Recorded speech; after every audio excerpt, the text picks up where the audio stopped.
Ermənistanın Azərbaycana qarşı hərbi təcavüzü nəticəsində çoxsaylı cinayətlər törətməkdə təqsirləndirilən 15 nəfərin məhkəmə prosesinin növbəti baxış iclasında Ermənistan Silahlı Qüvvələrinin Şuşa rayonunun mərkəzində və kəndlərində törətdiyi cinayət hadisələri araşdırılmağa başlandı. Dövlət ittihamçısı Vüsal Abdullayev 1989-92-ci illərdə törədilən cinayət hadisələri üzrə toplanmış sənədləri, sübutları, hadisə yerinin baxış protokollarını təqdim etdi. İstintaq materiallarında qeyd olunur ki, 1990-cı il martın 23-də qanunsuz erməni silahlı dəstələri Ağdam neft bazasının Yevlax-Laçın yolunun 112-ci kilometrində yerləşən Şuşa yanacaq doldurma məntəqəsini partladıb. Bundan sonra 1991-ci il aprelin 4-də Şuşa rayonunun Göytala kəndində Azərbaycan Respublikası Ali Sovetinin deputatları olan Daxili İşlər Nazirliyinə məxsus 27057 nömrəli vertolyot atəşə tutulması nəticəsində zədələnib. İçərisində 18 nəfərin olduğu vertolyot Turşsu kəndinə məcburi eniş edərkən qəzaya uğrayıb. Bəzi sərnişinlər yaralanıb. İstintaq materiallarında qeyd olunur ki, 1991-ci ilin mayında Ermənistan hərbçiləri həmin vaxt Şuşa rayonunun inzibati ərazi bölgüsünə daxil olmuş. Hazırda isə Xocalı rayonunun tərkibində olan Malıbəyli kəndini odlu silahlardan atəşə tutub. Nəticədə kənd sakinləri Çərkəz Quliyev və Cəsarət Mədətov öldürülüb. 1992-ci il fevralın 9-da Ermənistan Silahlı Qüvvələri Malıbəyli və Quşçular kəndlərini iri və kiçik çaplı silahlardan intensiv atəşə tutaraq ağır texnikalardan istifadə etməklə hücuma keçib. Kənd sakinləri fevralın 11-də meşə ilə Ağdam rayonunun Gülablı kəndi istiqamətində hərəkət edərək mühasirəni yarıb. Həmin gün axşam Ağdamın Gülablı kəndinə çatıb. Hər iki kənd Ermənistan tərəfindən işğal edilib. Ermənistan Silahlı Qüvvələri Malıbəylinin 12 nəfər, Quşçuların isə 4 nəfər olmaqla ümumilikdə 16 sakinini öldürüb. İşğal zamanı Malıbəyli və Quşçuların 6 sakini itkin düşüb, 12 nəfər isə əsir götürülüb və sonradan azad edilib.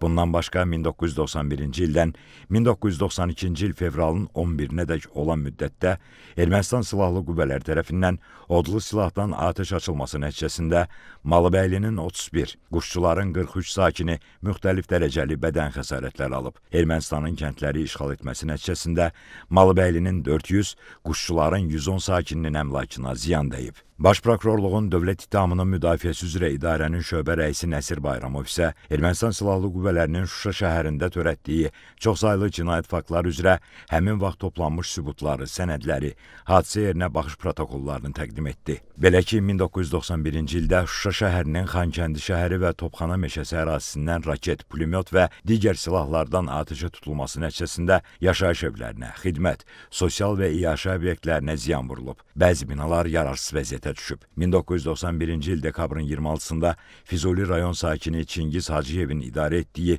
Moskviç 2140 markalı avtomobil Şuşa-Laçın avtomobil yolunun 4-cü kilometrliyində atəşə tutulub.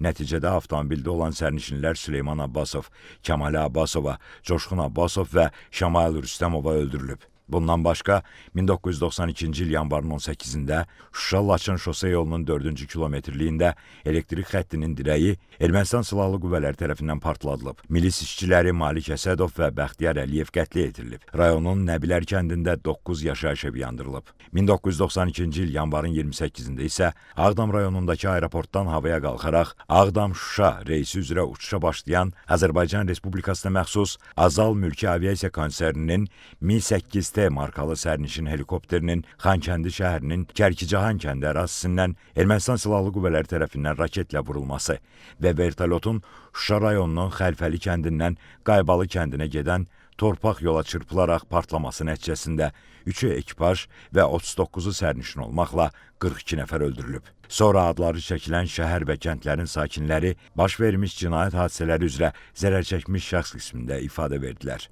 Zərər çəkən Elxan Ələkbərov dedi ki, 1988-ci ildə Ermənistanın Azərbaycana ərazi iddiası başlandıqdan sonra mütəmadi olaraq ermənilərin təqib və təzyiqlərinə, hücumlarına məruz qalıblar. Ermənilər törətdikləri cinayət əməllərinə görə məsuliyyətə cəlb olunmayıblar. Ermənilərin əvvəlcə daşla başladığı hücumlar sonra silaha, ağır hərbi texnikaya keçib. Ermənistan Silahlı Qüvvələri mühasirədə saxladığı əhalini hədəf alıb. Zərər çəkən dedi ki, həmin vaxt milis şöbəsində çalışıb. 1991-ci il noyabrın 5-də Şuşanın Nəbilər kəndinə hücum olub. Həyəcan siqnalı ilə hadisə yerinə gediblər. Hadisə zamanı bir nəfər kənd sakini öldürülüb. O isə başından güllə yarası alıb.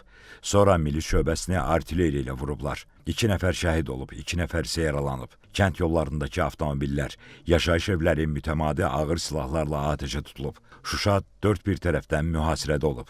Şəhər əhalisini qorxu altında saxlamağa çalışıblar. 91-ci ilin sentyabrında Şuşa-Ağdam yolu tamamilə bağlandı.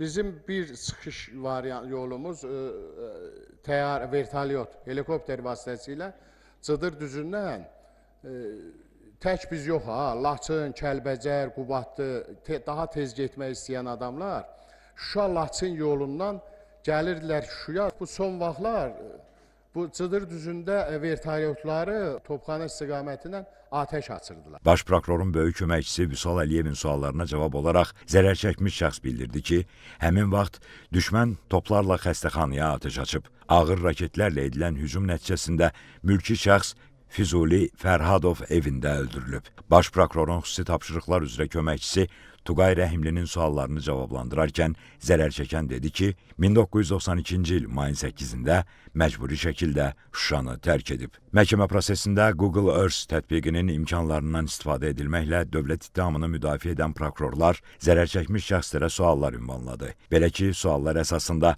Ermənistan Silahlı Qüvvələrinin Şuşaya hücumu, əhalinin məcburi şəkildə ərazini tərk etməsi trayektoriyaları, Şuşa şəhərinin aramsız olaraq artilleriya atəşinə tutulması və digər hallar üzrə interaktiv qaydada dindirmə aparıldı. Zərər çəkmiş şəxs bildirdi ki, həmin vaxt atəş altında olan sakinlərin Şuşadan çıxmasına imkan verilməyib.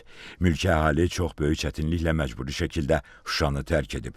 Bildirdi ki, Ermənistanın işğalı nəticəsində ömrünün 30 ilini məcburi şəkildə doğma yurdundan kənarda yaşayıb. Məhkəmədə ifadə verən zərər çəkmiş şəxs Sahib Sarıyev isə dedi ki, Şuşada doğulub, orada yaşayıb, sonra isə Xankəndiyə köçüb. Habelə təqsirləndirilən Baku Sahikyanı və Arkadi Qukasyanı şəxsən tanıyır. 1988-ci ildə sentyabrın 17-sindən Xankəndidə ermənilərin təqib və təzyiqi ilə üz-üzə qalıblar. Həmin vaxt azərbaycanlılara daş parçası, odunla hücum ediblər. 1988-ci il sentyabr ayının 17-sindən etibarən hansı ki biz həmin Xankəndi şəhərindəki Malbəyli pavilyonda işləyirdik. Bu adamlar oranın hamısını tanıyırlar ha, dediyim yerləri. Biz orada işləyirdik.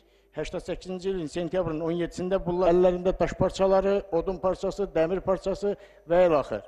Bunlar tökülüşdülər həmin Malbəyli pavilyonun, Malbəyli körpüsünə. Özləri bilir haranı deyirəm. Orada iştirak edənləri var bunların.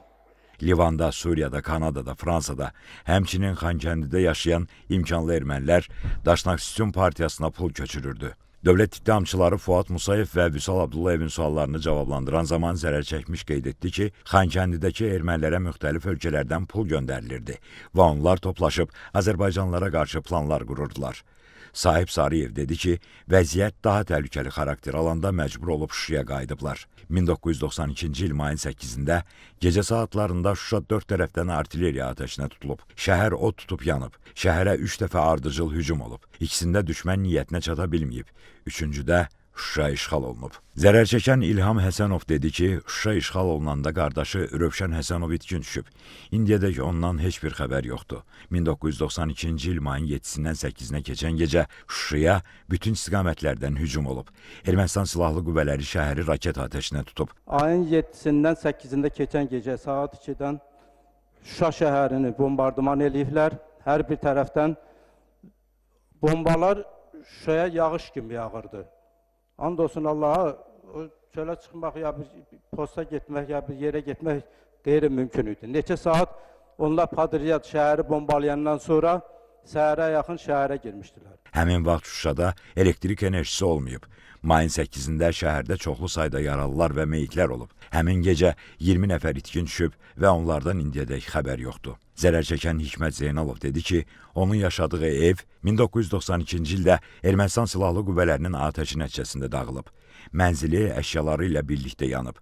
Anası Şuşa Niskili ilə dünyadan köçüb. Məhkəmə prosesi aprelin 25-də davam etdiriləcək. Bakı Hərbi Məhkəməsində hakimlər Zeynal Ağayevin sədrliyi, Camal Ramazanov və Anar Rızayevdən ibarət tərkibdə keçirilən məhkəmə iclasında zərər çəkmiş şəxslərin bir qismi, onların hüquqi varisləri və nümayəndələri də iştirak edirlər. Qeyd edək ki, Ermənistan dövlətinin, onun dövlət qurumlarının vəzifəli şəxslərinin, hərbi qüvvələrinin və qanunsuz silahlı birləşmələrin bilavasitə rəhbərliyi və iştirakı, şifahi yazılı qaydada verdiyi tapşırıq, göstəriş və təlimatları, maddi, texniki, şəxsi heyətlə verdiyi dəstəyi, mərkəzi qaydada idarəçiliyi əsasında, eləcə də ciddi nəzarət altında Azərbaycan ərazisində daxili və beynəlxalq hüquq normalarına zidd şəkildə Azərbaycana hərbi təcavüz etmək məqsədi ilə yaradılmış, həmçinin Robert Köçəryan, Serj Sarkisyan, Vazgen Manukyan, Vazgen Sarkisyan, Samvel Babayan, Vitali Balasanyan, Zori Balayan, Seyran Ohanyan, Arşavir Qaramyan, Monte Melkonyan